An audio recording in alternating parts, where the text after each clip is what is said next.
नमस्कार, जन टीवी देख रहे हैं आप। मैं श्वेता शर्मा आपके साथ। खबरों की शुरुआत से पहले एक नजर डालेंगे अभी की हेडलाइंस पर।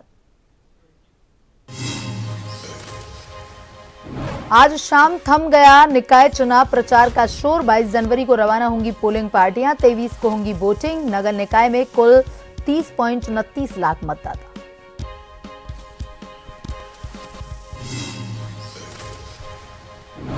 प्रधानमंत्री नरेंद्र मोदी का 28 जनवरी को उत्तरकाशी दौरा प्रस्तावित। मां गंगा के शीतकालीन प्रवास। मुखीमठ आएंगे पीएम। जिला प्रशासन सहित राज्य स्तर पर तैयारियां जोरों।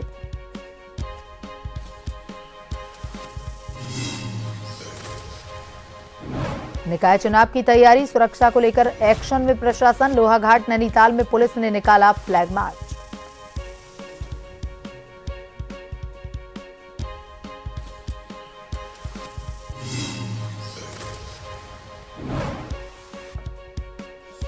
उत्तराखंड यूसीसी पोर्टल के लिए सफल मॉक ड्रिल आयोजित। अभ्यास के दौरान 3500 से ज्यादा नागरिकों ने किया रजिस्ट्रेशन। मॉक ड्रिल का उद्देश्य लॉन्चिंग से जुड़ी चुनौतियों की पहचान। उत्तराखंड में मौसम फिर लेगा करवट। कहीं पहाड़ों में हल्की बारिश, मैदानी इलाकों में घना कोहरा, कई जगह कोहरे का येलो अलर्ट।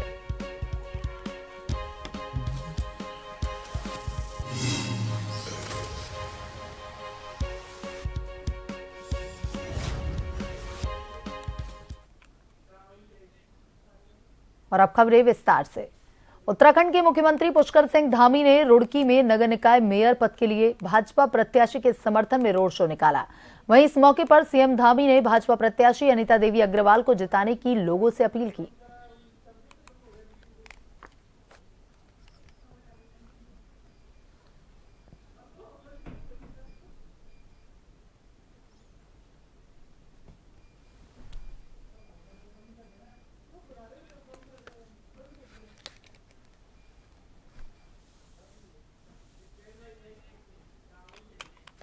लक्सर में बसपा विधायक मोहम्मद शहजाद ने प्रेस कॉन्फ्रेंस कर नगरपालिका अध्यक्ष पद के बसपा प्रत्याशी संजीव कुमार के पक्ष में वोट करने की नगर की जनता से अपील की। इतना ही नहीं, बसपा विधायक मोहम्मद शहजाद ने मुख्यमंत्री पुष्कर सिंह धामी के लक्सर में रोड शो पर भी प्रेस कॉन्फ्रेंस के दौरान जमकर निशाने साधे।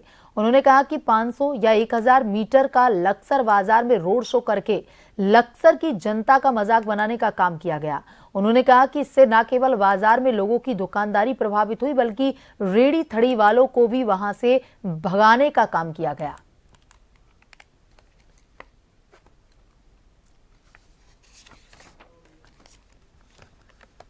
आज अभी एक प्रोग्राम हुआ है, लक्सर की जनता का मजाक उड़ाने का काम किया है। 500 मीटर या 1000 मीटर का रोड शो करके सिर्फ बाजार में, तो मैं समझता हूँ जनता के साथ लक्सर की जनता का मजाक है। लक्सर में 22-23 हज़ार जनता है, ना कि सिर्फ बाजार में दुकानदारों की दुकानदारी प्रभावित हुई है। ठेले वाले, खोमचे वाले, उन लोगों को वहाँ से भगाने का काम किया गया है। तो ऐसी स्थिति में लोगों को परेशान करना मैं समझता हूँ बहुत अच्छी बात नहीं। नैनीताल पहुंचे कांग्रेस प्रदेश अध्यक्ष करण मेहरा ने चुनावी जनसभा को संबोधित करते हुए अध्यक्ष पद प्रत्याशी सरस्वती खेतवाल के पक्ष में वोट अपील की। प्रदेश अध्यक्ष करण मेहरा ने कहा कि भाजपा शासनकाल में उत्तराखंड में बेरोजगारी चरम पर है।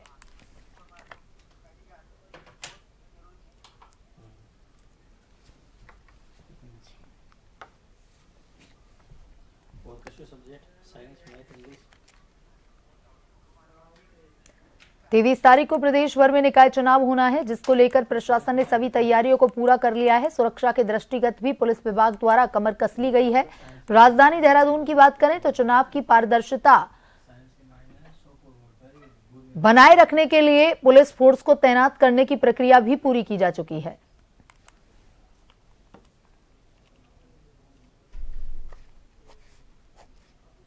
देखिए, जो नागर निकाय 2025 को लेके हमारी जो तैयारियां हैं वो बिल्कुल फाइनल शेप उन्होंने ले लिया है। जो हमारे पुलिस कर्मचारी हैं तो उनकी ड्यूटी लगा दी गई है, सबके ड्यूटी गार्ड्स भी बन गए हैं। और नागर निकाय में जो हमारे पुलिस कर्मचारी जिनकी ड्यूटी सुरक्षा के हेतु लगाई गई है या मोबाइल पार्टी में लगाई गई है और अलग अलग जो और इसके कंपोनेंट्स हैं उनमें जिन सभी की ड्यूटी लगाई गई है, तो उनकी एक जो विस्तृत ब्रीफिंग के लिए आज पुलिस लाइन में सबको बुलाया गया है और उसके उपरांत जो है कल जो है वो सुरक्षाकर्मी हमारे जो संबंधित उनकी जो पोलिंग पार्टी है उनके साथ मतदान स्थल के लिए रवाना हो जाएंगे।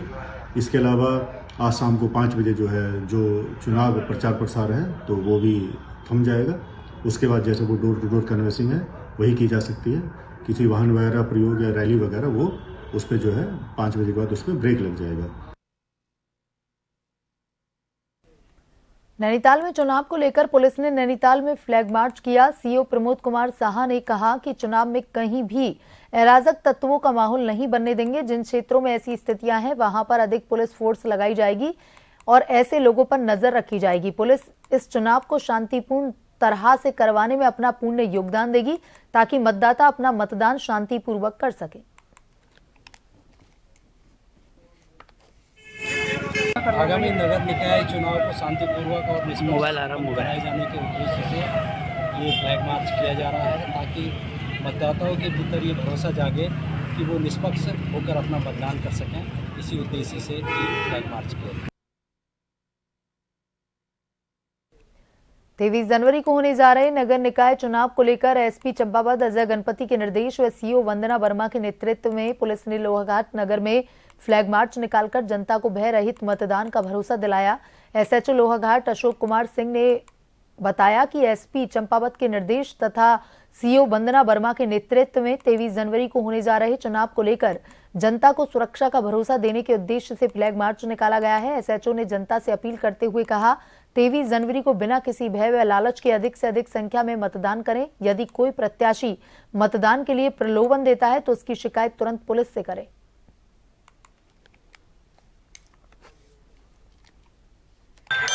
पुलिस उपाधीक्षक चंपावत महोदय के निर्देशन में फ्लैग मार्च निकाला गया है। 23/1/2025 को जो हमारे निकाय चुनाव है ताकि शांतिपूर्वक समाप्त किया जा सके। दूसरा मेरा जनता से अनुरोध है कि भयमुक्त अपने मतदान का प्रयोग करें और किसी के लोग लालच में रहें। उत्तराखंड निकाय चुनाव 2025 के तहत 11 नगर निगम, 43 नगर पालिका और 46 नगर पंचायत चुनाव के प्रचार का शोरगुल आज शाम 5 बजे थम गया। इसके बाद प्रत्याशी मतदान दिवस से पहले सिर्फ डोर टू डोर प्रचार प्रसार ही कर सकेंगे। इस दौरान प्रत्याशी कोई शक्ति प्रदर्शन, रोड शो नहीं कर सकेंगे। वहीं राज्य निर्वाचन आयोग ने 23 जनवरी को होने वाले मतदान को लेकर सभी तैयारियां पूरी कर ली। निर्वाचन आयोग द्वारा मतदान कर्मियों को मतदान और मतगणना से संबंधित ट्रेनिंग दी गई है। फिलहाल निकाय चुनाव के जिला प्रदेश भर में 16,284 कार्मिकों की ड्यूटी लगाई गई है। इसके साथ ही सुरक्षा की दृष्टिगत 25,800 सुरक्षा कर्मियों की ड्यूटी लगाई गई है। राज्य निर्वाचन आयुक्त सुशील कुमार ने बताया कि प्रदेश की 100 निकायों में चुनाव होने हैं। इन निकायों में कुल 30,29,028 मतदाता हैं जो अपने मताधिकार का प्रयोग करेंगे। 100 निकायों के 1,282 वार्डों पर चुनाव हो रहा है, जिसके चलते 3,394 पोलिंग बूथ बनाए गए हैं।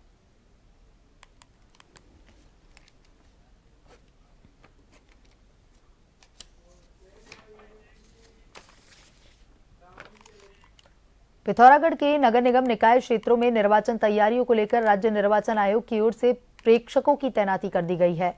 पिथौरागढ़ पहुंचे प्रेक्षक मुख्य कार्यकारी अधिकारी स्मार्ट सिटी देहरादून तीर्थपाल ने कलेक्ट्रेट सभागार में समीक्षा बैठक संपन्न हुई। बैठक में प्रेक्षक ने कहा कि निर्वाचन में सभी को निष्पक्ष रहकर कार्य करना है। इस दौरान उप जिला निर्वाचन अधिकारी ने बताया कि मतदान मतगणना हेतु सभी तैयारियां पूर्ण करते हुए कार्मिकों की भी तैनाती करते हुए उनका प्रशिक्षण भी संपन्न हो गया है।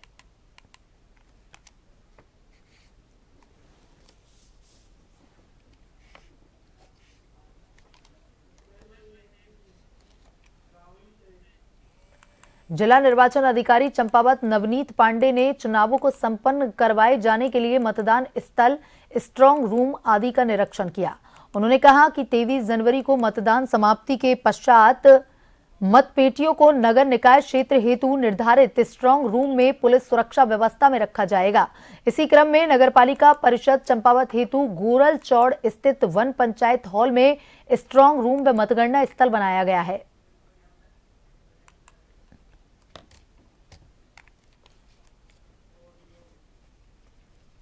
देखिए, जो माननीय आयोग द्वारा जो शेड्यूल निर्धारित किया गया है उसके अनुरूप हम लोग सारी तैयारियां पूरी कर चुके हैं। आज हमारे जो मतदान में पार्टियां जाएंगी उनके आज द्वितीय प्रशिक्षण की कार्रवाई संपादित की जा रही है। इसके बाद 22 तारीख को ये सारी पार्टीज जो हैं वो अपने गंतव्य स्थान जो हमारा गोरलचौड़ मैदान है वहाँ पे एकत्र होंगी और वहाँ से इनको अलग अलग नगर पंचायतों की तरफ रवाना किया जाएगा। जो हमारे 23 को जो हमारा मतदान होना है उसके लिए समस्त तैयारियां पूरी कर ली गई हैं। हमारे जो पुलिस बल की है तैनाती कर ली गई है। इसमें उनके जो संवेदनशीलता है, अति संवेदनशीलता है, उसके अनुरूप हमने यहाँ फोर्स तैनात कर दिया गया है। सभी जितने हमारे नगर पालिका के अधिशासी अधिकारी हैं उनको ये निर्देश दिए गए हैं कि वहाँ बूथ पर जब हमारी पार्टीज पहुंचेंगी तो उनके वहाँ रहने ठहरने के लिए जो भी आवश्यक व्यवस्थाएं हैं, चाहे वो गर्म पानी है, चाहे वो अलाव है, वहाँ पे वो पूरी व्यवस्थाएं वहाँ पे सुनिश्चित की जा रही हैं। इसके अतिरिक्त जो हमारी 25 को जो मतगणना होगी उसके लिए हमारे काउंटिंग हॉल्स हैं। ये काउंटिंग हॉल्स जैसे कि माननीय आयोग के निर्देश होते हैं कि 72 घंटे पहले यानी कि 22 तारीख तक हम ये काउंटिंग हॉल्स भी अपने पूर्ण रूप से तैयारी कर लेंगे। तो इस प्रकार हमारी जो इलेक्शन की तैयारी है हम कह सकते हैं कि हम लोग पूरी तरह से तैयार हैं। वक्त तो चला है छोटे से ब्रेक का। ब्रेक के बाद वापस खबरों की तरफ रुख करेंगे।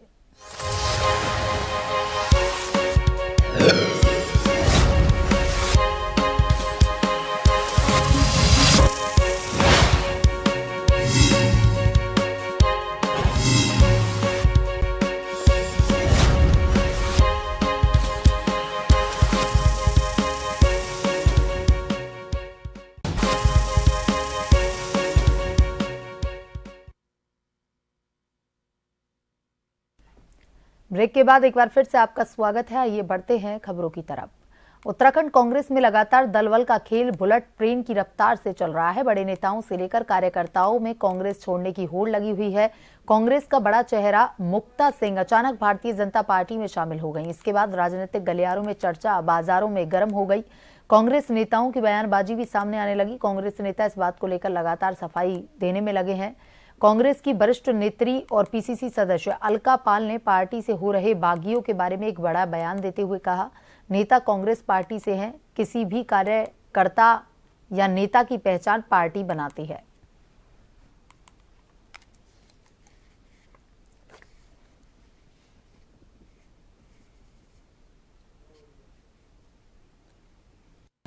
हर आदमी मान सम्मान के लिए जीता है और मान सम्मान ही ना मिले तो फिर उस पार्टी में रहने का फ़ायदा क्या है। 6 साल पहले ज़रूर मुझे टिकट मिला था और 6 साल से ये हाल हो गया कि मुझे मंच पर भी जगह नहीं मिलती थी। तो फिर मैंने यही सोचा कि ऐसी जगह ठीक है जहाँ मुझे मान सम्मान मिले, तो मैं इसलिए देखिए, मैं मानती नहीं, ये सच्चाई है कि पार्टी एक विचारधारा है। कांग्रेस की अपनी एक विचारधारा है और किसी भी कार्यकर्ता की पहचान पार्टी से होती है। पार्टी की पहचान कार्यकर्ता से नहीं होती है। पार्टी का वजूद हमेशा चलता है। जहां तक कांग्रेस पार्टी की बात है, कांग्रेस पार्टी गांधी जी की, इंदिरा जी की, नेहरू जी की दी हुई एक विरासत है जिसको आगे लेके चलना हमारा फर्ज है और हम इसको लेके बखूबी लेके चल रहे हैं और जनता के बीच जा रहे हैं।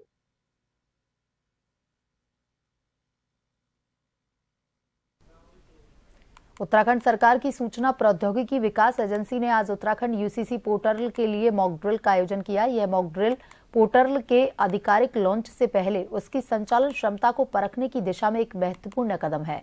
अभ्यास के दौरान 3500 से अधिक नागरिकों ने पोर्टल पर पंजीकरण किया और लगभग 200 डमी आवेदनों पर उप पंजीयकों और पंजीयकों द्वारा कार्रवाई की गई। इसके अलावा 7728 अधिकारी आईडी सफलतापूर्वक बनाई गई। इस मॉक ड्रिल का मुख्य उद्देश्य यूसीसी पोर्टल की लॉन्चिंग से जुड़े तकनीक अवरोधों और संचालन से जुड़ी चुनौतियों की पहचान करना था, जिसे अभ्यास के दौरान सफलतापूर्वक प्राप्त किया गया।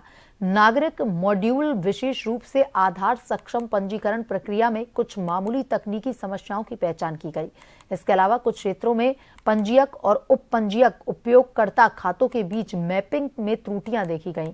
ITDA ने इन समस्याओं का संज्ञान लिया है और उनके समाधान के लिए प्रक्रिया शुरू कर दी है।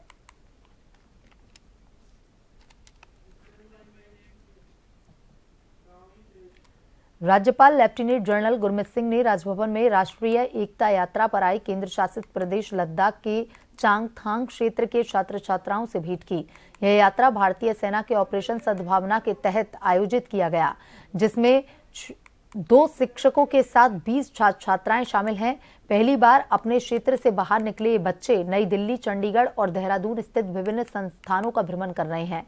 दिल्ली में उन्होंने राष्ट्रपति से मुलाकात की। इस यात्रा का उद्देश्य बच्चों को देश की संस्कृति, परंपरा, तकनीक और आर्थिक प्रगति का प्रत्यक्ष अनुभव करवाना और उनके ज्ञान एवं कैरियर की संभावनाओं को विस्तार देना है। भारतीय सेना की 14वीं कोर मुख्यालय के मेजर अंशुमन शर्मा के नेतृत्व में पहुंचे इन बच्चों से राज्यपाल ने संवाद करते हुए उन्हें जीवन में बड़े लक्ष्य रखने और अपने सपनों को साकार करने के लिए प्रेरित किया। राज्यपाल ने बच्चों को प्रोत्साहित करते हुए कहा कि आप हमेशा बड़े लक्ष्य तय करें और उन्हें पूरा करने के लिए अतिरिक्त परिश्रम करें।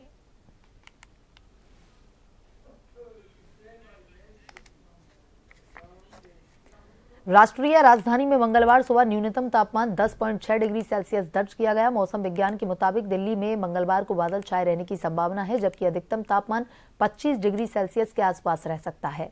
मौसम कार्यालय ने कहा कि शाम और रात में धुंध और हल्का कोहरा भी बना रहने की संभावना है। इस बीच शहर की वायु गुणवत्ता में थोड़ा सुधार देखा गया।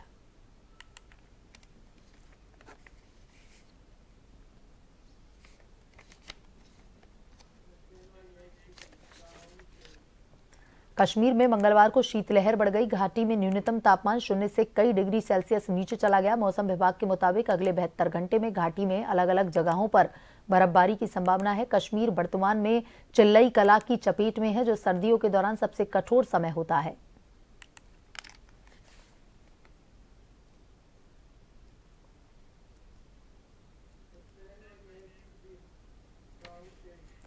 भारी बर्फबारी के बीच सीमा सड़क संगठन ने मंगलवार को जोजिला दर्रे में बर्फ हटाने का काम शुरू कर दिया है। वीआरओ के कर्मचारी यातायात को सुचारू तरीके से चलाने के लिए बर्फ हटाने का काम कर रहे हैं। जोजिला लद्दाख के कारगिल जिले का ऊंचा पहाड़ी दर्रा है। ये दर्रा लेह और श्रीनगर को जोड़ता है। केंद्र शासित प्रदेश लद्दाख और कश्मीर के बीच अहम रास्ता भी है।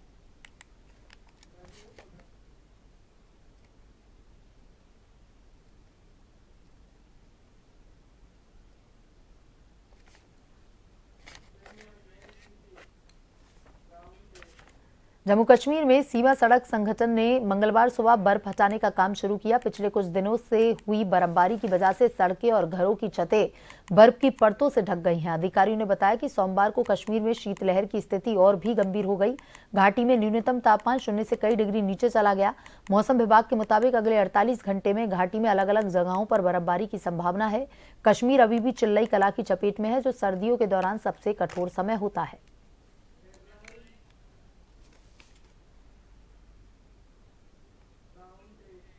और नजर डालेंगे अभी की हेडलाइंस पर।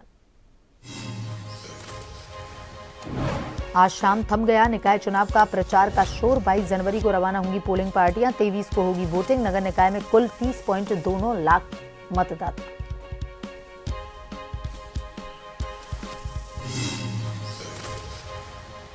प्रधानमंत्री नरेंद्र मोदी का 28 जनवरी को उत्तरकाशी दौरा प्रस्तावित। मां गंगा के शीतकालीन प्रवास मुखीमठ आएंगे पीएम। जिला प्रशासन सहित राज्य स्तर पर तैयारियां जोरों पर।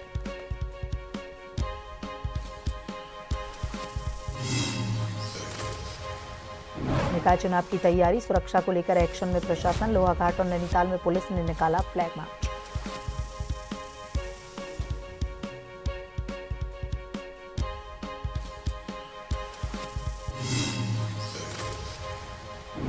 उत्तराखंड यूसीसी पोर्टल के लिए सफल मॉक ड्रिल आयोजित। अभ्यास के दौरान 3500 से ज्यादा नागरिकों ने किया रजिस्ट्रेशन। मॉक ड्रिल का उद्देश्य लॉन्चिंग से जुड़ी चुनौतियों की पहचान।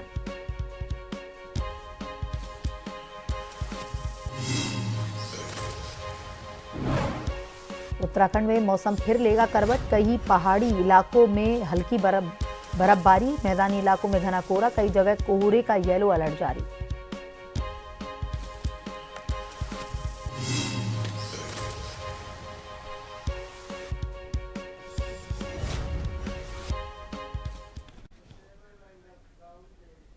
बुलेटिन में अभी तक के लिए इतना ही। बने रहिए जन टीवी के साथ। नमस्कार।